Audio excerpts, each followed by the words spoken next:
The letter arrived at 9 in the morning, just as it always did, and by noon Rosalind Blackwell's life no longer belonged to her. She was sitting at the small breakfast table in her aunt's townhouse on Beacon Hill, the winter light pale against the windows, when Martha laid the post beside her teacup.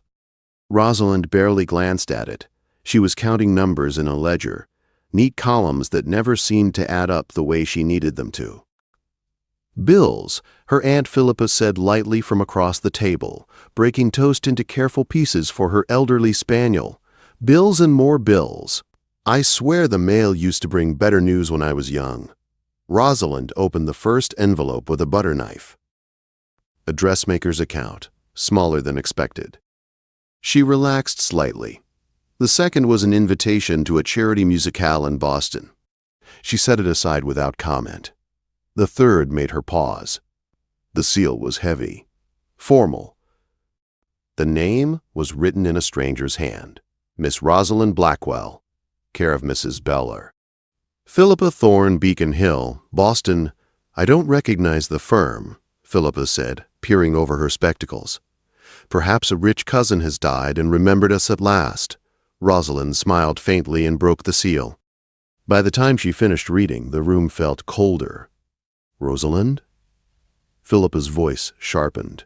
"What is it?" "I don't understand it," Rosalind said slowly. She read the letter again, hoping the words would change. They did not. "It's from a firm of solicitors, Hartley & Sons. They represent the Duke of Thornfield." Philippa blinked. "A duke? Why would a duke write to you?" "I don't know," Rosalind said. Her hand trembled as she set the letter down. "But they say my father entered a contract before he died. A legal obligation. One that concerns my person and my future." Philippa stood and came around the table, her face draining of color as she read over Rosalind's shoulder. "Oh," she whispered. "Oh, no. What do you know?" Rosalind turned to her. "Aunt Philippa, what did my father do?" Tears filled Philippa's eyes. He was worried. "About money. He said some investments had failed. He asked me to sign papers. He said they were only formalities. I didn't read them. I trusted him." The cold settled fully in Rosalind's chest. The next morning she walked into the offices of Hartley & Sons with her spine straight and her hands steady. Whatever awaited her, she would meet it awake. The solicitor, Mr. Adrius. Harold Hartley was courteous and precise. "There exists a betrothal contract," he said, laying the papers before her. "Signed 5 years ago by your father and the late Duke of Thornfield. It binds you in marriage to the current Duke." Rosalind stared at him. "That is impossible." "It is quite legal," he replied. "Your father incurred substantial debts. The late Duke settled them. In return, your hand was pledged. My consent was never given. It was not required." The word struck like a blow. "If I refuse?" she asked. Mr. Hartley hesitated. "Then the full sum must be repaid." "With interest. Approximately $12,000. Your aunt would also be held liable." Rosalind closed her eyes. By afternoon, the Duke arrived. Sebastian Ashworth entered her aunt's parlor as though the room itself bent around him. He was tall, dark-haired, and cold-eyed, his presence filling the space without effort. "Miss Blackwell," he said. "Thank you for seeing me. I didn't have a choice," she replied. Something flickered in his gaze. "The contract exists," he said evenly. "Neither of us created it. Neither of us can ignore it." "You expect me to marry you," Rosalind said. "I expect," he corrected, "to discuss it." They faced each other across the room, two strangers bound by ink and desperation. "I am not your fiancée," Rosalind said clearly. The Duke's mouth curved into the faintest smile. "You are now," he replied. The contract was already signed. The silence that followed was heavy with things neither of them yet understood. And that was how the bargain began. The carriage rolled through the iron gates of Thornfield Park just before sunset, its wheels crunching over the gravel drive like a warning Rosalind could not escape. She sat stiffly inside, her gloved hands folded in her lap, her face calm by effort alone.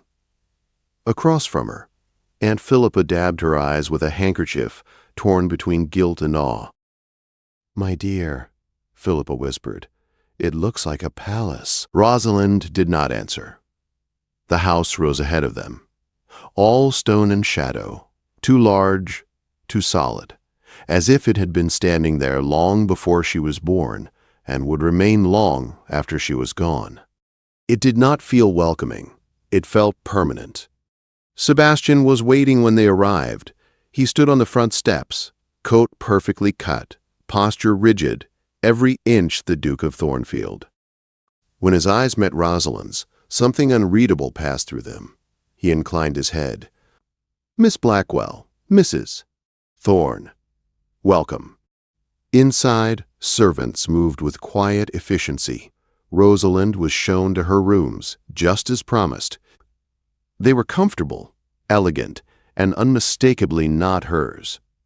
She tested the lock on the door once, then sat on the edge of the bed and let out a breath she felt she had been holding for days. That evening, dinner was formal and restrained. The long table felt like a distance rather than a setting.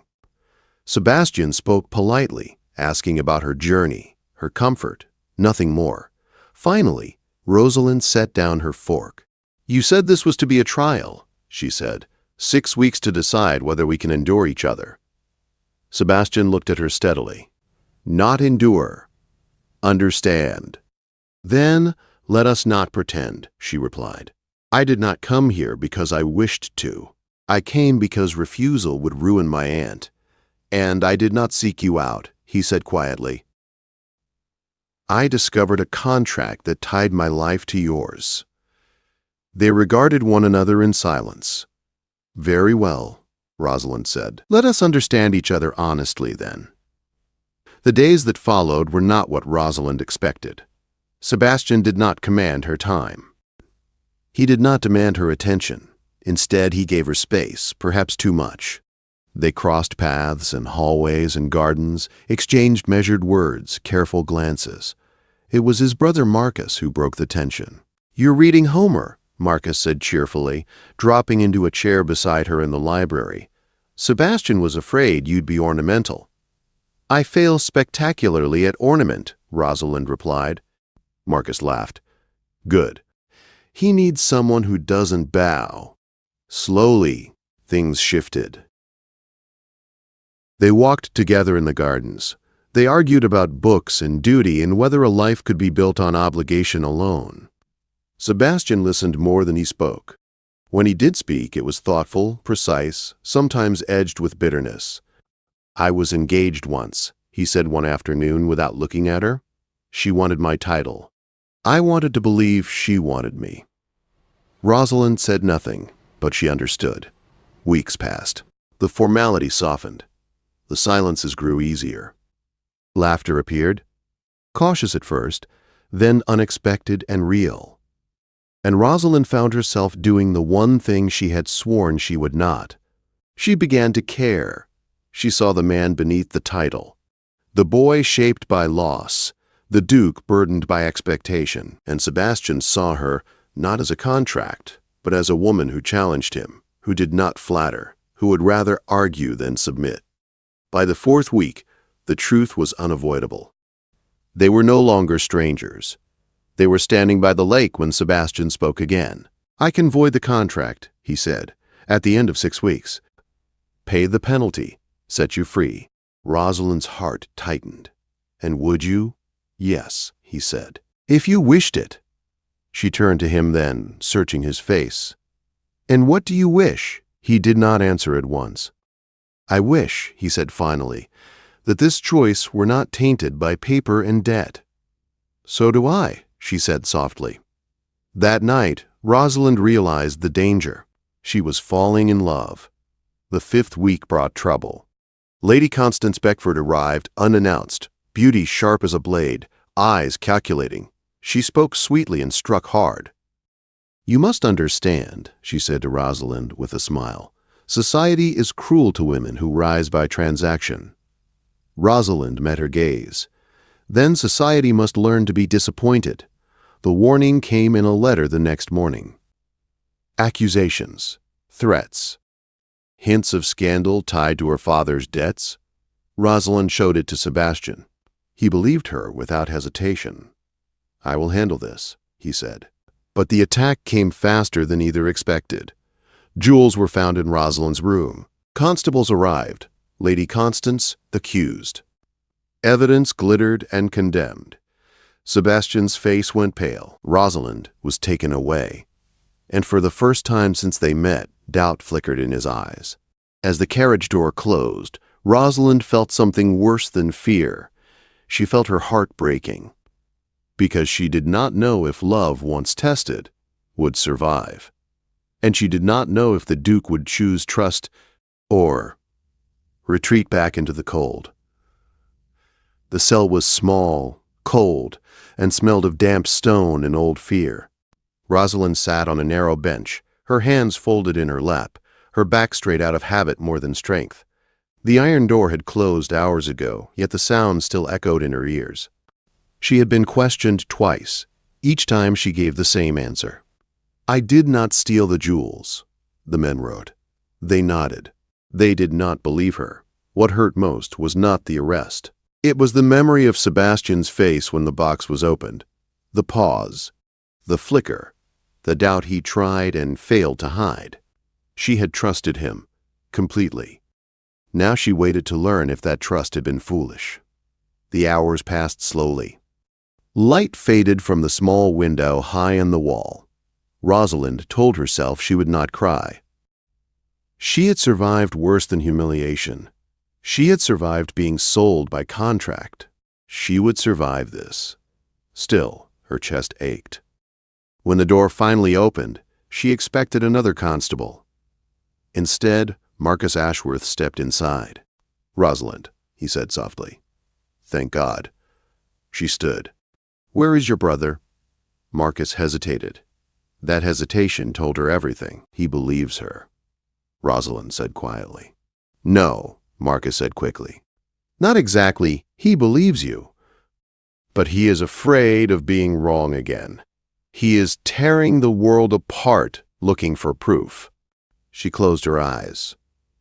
"I asked him to trust me," she said. "Not investigate, not verify. Trust." Marcus nodded. "I know, and he knows he failed you." The door opened again. Sebastian stood there. He looked nothing like a duke. His coat was wrinkled. His face was drawn. There were dark shadows beneath his eyes, and his hands trembled as he stepped forward. "Rosalind," he said. She did not move. "They withdrew the charge," he continued. The servant confessed. "Constance paid him to plant the jewels. The magistrate dismissed everything." "I see," she said. "I came as soon as I could." "You came after," she corrected. "After you proved I was innocent." The words landed hard. Sebastian swallowed. "I was wrong. Yes, I doubted," he said hoarsely. "For a moment. And that moment cost me everything." She looked at him then. Really looked. "I was alone in this place," she said, "and the man I loved was not beside me." "I know," he said, "and I will regret it for the rest of my life." Silence filled the small room. "I love you," Sebastian said finally. "But love is not enough if I cannot trust. And trust is not enough if it must be earned again and again," Rosalind replied. She walked past him toward the door. "Rosalind, wait." She stopped but did not turn. "I am setting you free," he said. "The contract will be voided.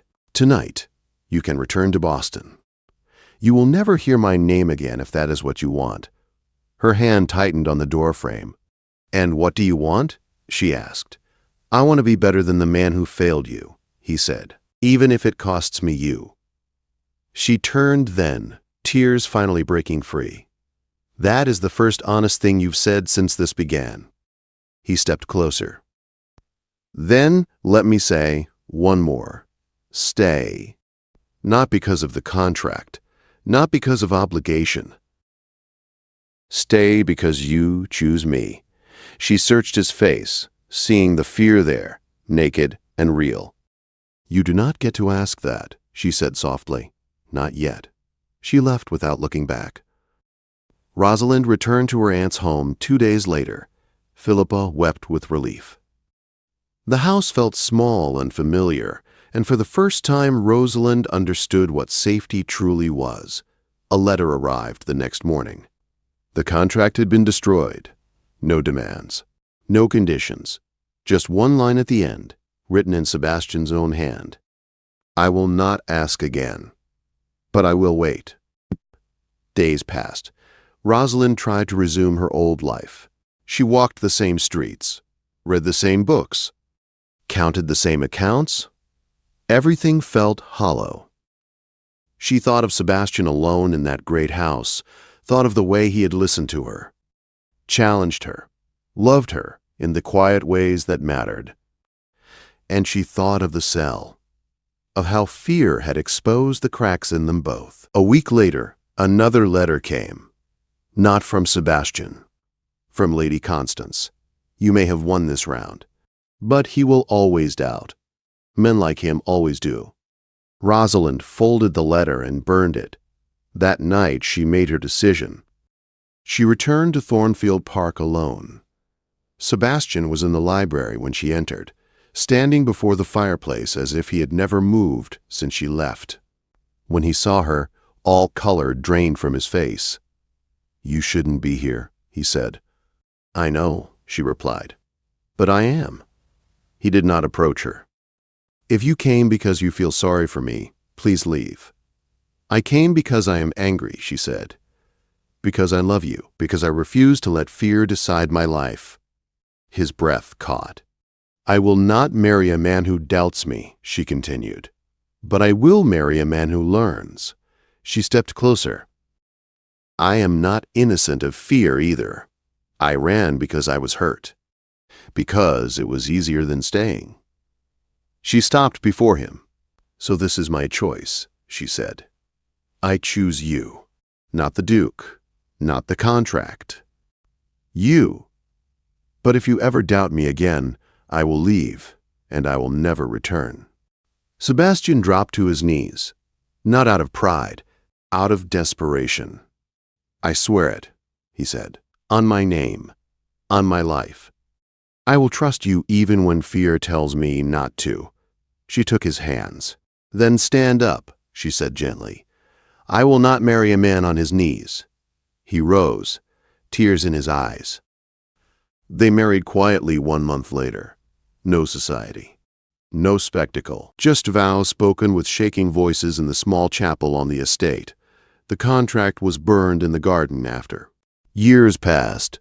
Love proved stronger than fear. Sebastian learned to trust without proof. Rosalind learned that courage sometimes meant staying. And when their children played beneath the roses, Rosalind would smile and remember the words that once bound her against her will. You are now. This time it was true, and this time it was her choice.